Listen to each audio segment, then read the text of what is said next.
મહારાજા સયાજીરાવ ગાયકવાડની જન્મજયંતિ નિમિત્તે વડોદરા શહેર કોંગ્રેસ સમિતિ દ્વારા સર સયાજીરાવ ગાયકવાડની પ્રતિમાને પુષ્પાંજલિ અર્પણ કરવામાં આવી।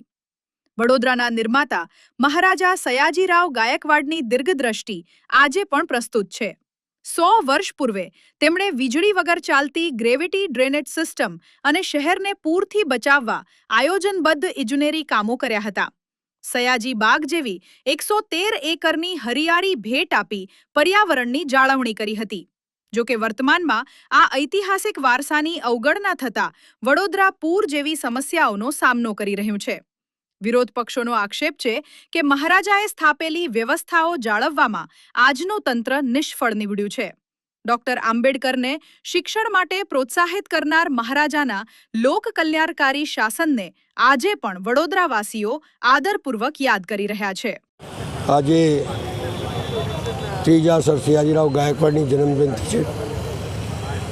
દરેક વખત પુષ્પાંજલિનો કાર્યક્રમ હોય છે। એ કાર્યક્રમમાં અમે આવ્યા છીએ, પણ અમને એવું લાગે છે કે આ શાસન પર બેઠેલા લોકોએ સર સયાજીરાવ ગાયકવાડ જે સોંપીને ગયા હતા અને જેને મેન્ટેન કોંગ્રેસ પાર્ટીએ કરેલું એને બેર વિખેર કરી નાખી છે। જે જગ્યા પર આપણે કર્યા છે સયાજી ગાર્ડન, બેટમાં 113 એકરનું ગાર્ડન આપેલું, આજે 90 એકર બી નથી। ક્યાં ગઈ એ જમીનો બધી ભાઈ?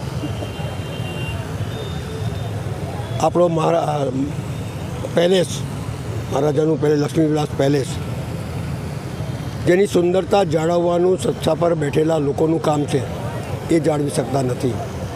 ગ્રેવિટીથી પાણી લાવવું, જ્યારે પાણીની અછત પડી ત્યારે જે જમાનામાં એટલા એન્જિનિયરો હતા ત્યારે વગર વીજળીએ પાણી આ વડોદરા શહેરને કઈ રીતે મળે તેની વ્યવસ્થા કરી, અંડરગ્રાઉન્ડ ડ્રેનેજ લાઇન કરી,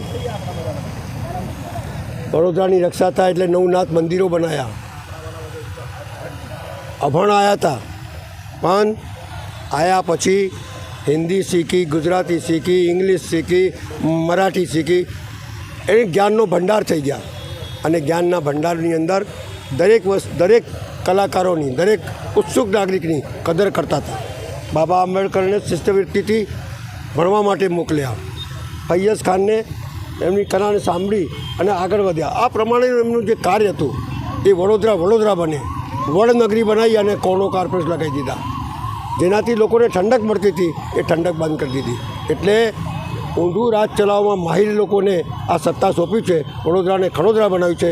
કોંગ્રેસ પાર્ટીને ફરી વડોદરા બનાવશે એ વાયદા સાથે અમે આગળ વધીએ છીએ।